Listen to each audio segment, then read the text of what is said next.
Bogura city ideal মাদ্রাসা, মেধা মননে এক ধাপ এগিয়ে।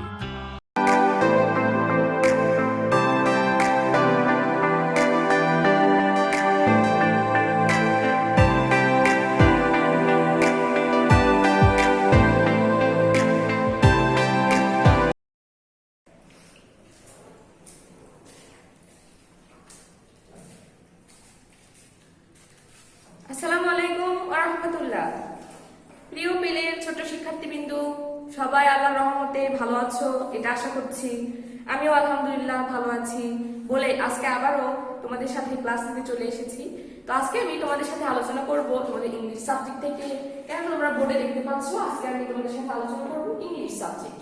তো ইংলিশ সাবজেক্টে যে আলোচনাগুলো গত ক্লাসে হয়েছে, আশা করি এগুলো তোমরা ভালোভাবে বাসায় মুখস্থ করে নিয়েছো। আর আমি বলেছিলাম দেখে দেখে বারবার লেখার প্র্যাকটিস করতে, তো এই আশা করছি তোমরা এটাও করছো।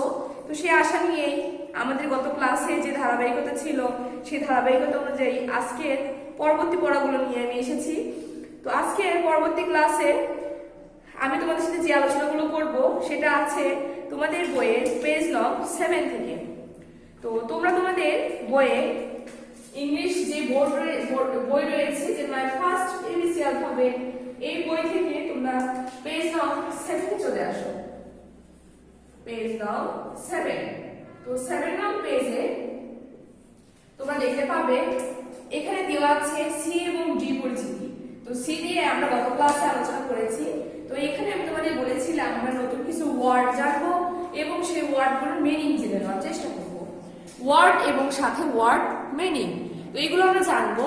তো লেখাগুলো তোমাদের দেখে দেখে লিখতে হবে, না দেখে কোনো কিছুই করতে হবে না।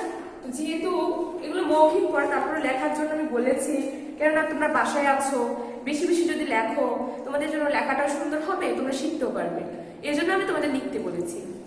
তো আমি গত ক্লাসে আলোচনা করেছিলাম সি দিয়ে, তার পূর্বের ক্লাসে ছিল বি দিয়ে, তার আগের ক্লাসে ছিল এ দিয়ে।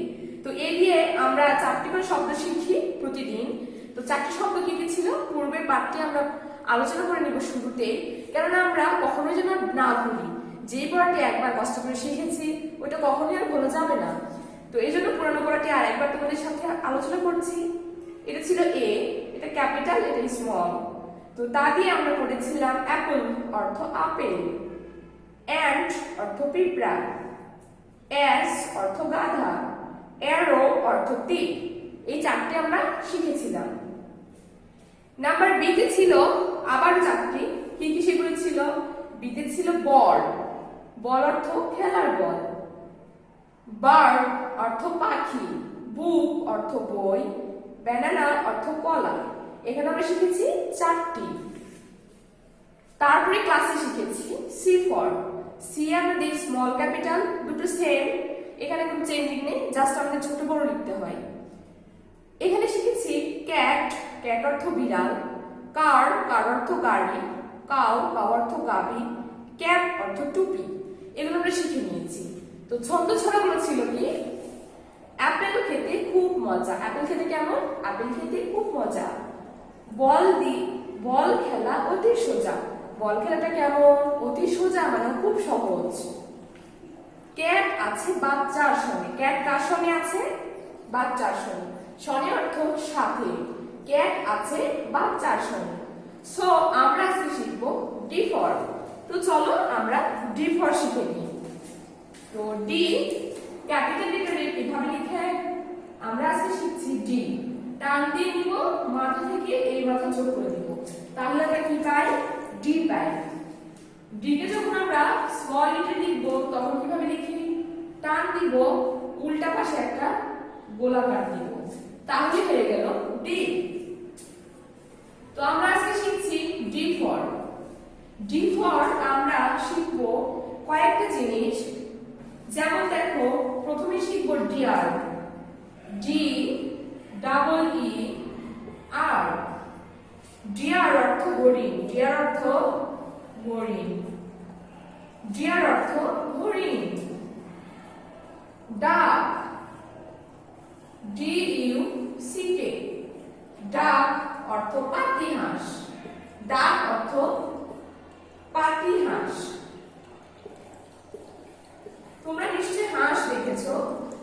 হাঁসগুলোর মধ্যে যে হাঁসগুলো ছোট সেগুলোকে বলা হয় পাতি হাঁস। আশা করি তোমরা এগুলো দেখেছো, গ্রামে গেলে দেখতে পাবে ছোট ছোট হাঁস যেগুলোকে বলা হয় ডাক।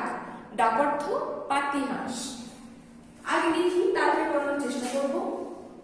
তারপরে আছে ড্রাম, DRUM। ড্রাম অর্থ ঢোল, ড্রাম অর্থ ঢোল। আছে ডগ, ডগ অর্থ কুকুর, ডগ অর্থ কুকুর। নাও দেখো আমরা এখানে 4টি ওয়ার্ড লিখেছি। কয়টি ওয়ার্ড লিখেছি? 4টি। ওয়ার্ডগুলো কি দিয়ে লিখেছি? ডি দিয়ে। 4টি ওয়ার্ডে আমরা কি দিয়ে লিখেছি?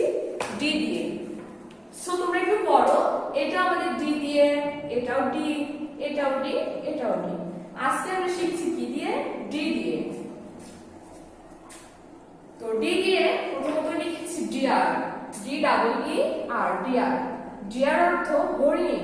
ডিয়ার অর্থ কি? ডিয়ার অর্থ হরিণ।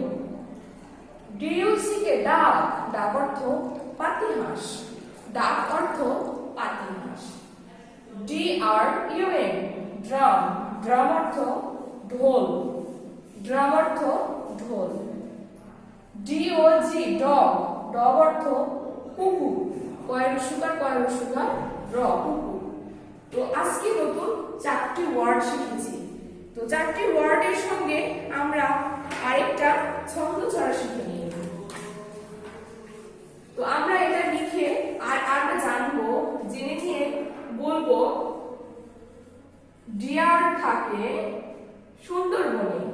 ডিয়ার কোথায় থাকে? সুন্দরবনে থাকে, সুন্দরবনে। ডিয়ার কোথায় থাকে? ডিয়ার থাকে সুন্দরবনে। ঠিক আছে, তো আমরা ডি ফর শিখে নিলাম। আমাদের এই ডি কোথায় আছে? আমাদের বইয়ে পেজ নং 7 এ আছে। তো ডি দিয়ে আমরা কয়টি ওয়ার্ড শিখেছি? 7টি। তো 7টি ওয়ার্ড কি ছিল? D for deer.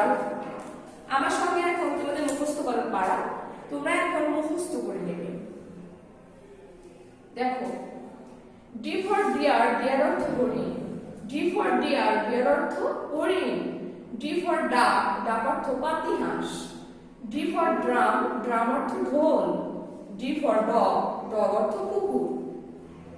নাও আমরা আবারও রিভিশন দিব, অর্থাৎ আবারও করব।